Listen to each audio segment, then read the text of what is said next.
Je viens de terminer un coaching, il s'agissait d'ingénierie, aider une personne à trouver des idées pour enrichir un stage pédagogique. Mais pourquoi je vous parle de ça? Parce que cette personne m'a parlé d'un concept vraiment intéressant. Elle me disait, alors je ne sais plus qui est-ce qui a développé ce concept, mais je trouve ça très intéressant, notamment pour les dyslexiques, bien sûr, hein. C'est toujours le but.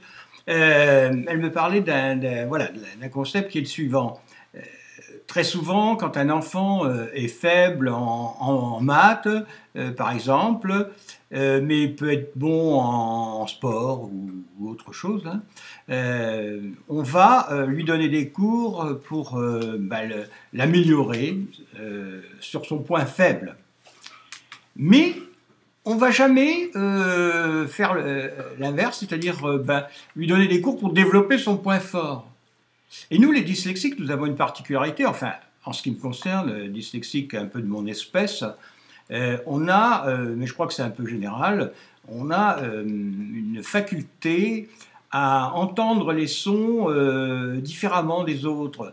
Alors, je vous donne une idée, moi, un exemple plutôt. Il y a très très longtemps, moi je suis capable d'entendre une musique, enfin une chanson, et puis de me dire, tiens, tac, si je transformais les mots qui sont très proches, en fin de compte, d'un produit ou d'un service, hop, ça ferait une pub musicale. Et longtemps, j'ai eu l'idée de créer une agence qui ne ferait que ça. Et je crois que ça existe d'ailleurs maintenant. Alors vous voyez, donc j'avais déjà naturellement ce don, très très vite. Je peux associer, entendre des sons et les rapprocher avec d'autres. Pendant les vacances, vous voyez, avec notre fille, quand elle était petite, tout le long du trajet, on s'amusait à déformer une chanson et la transformer avec d'autres mots, donc en jouant sur les sonorités. C'était un de mes points forts, et c'est un des points forts souvent des dyslexiques, ils entendent autrement. Et donc, je reviens à ce concept très intéressant.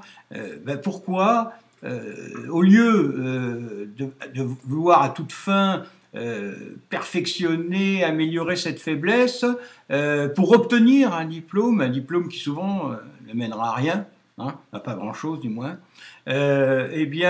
pourquoi ne pas appuyer sur les points forts, c'est-à-dire développer ce point fort, repérer les points forts.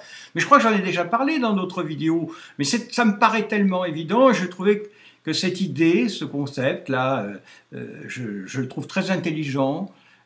C'est renverser en fin de compte la situation. Donc si vous avez un enfant, une enfant dyslexique, repérez ses points forts, ne focalisez pas simplement sur les points faibles, et peut-être que développer ce point fort, ça lui assurera un avenir, du moins je l'espère.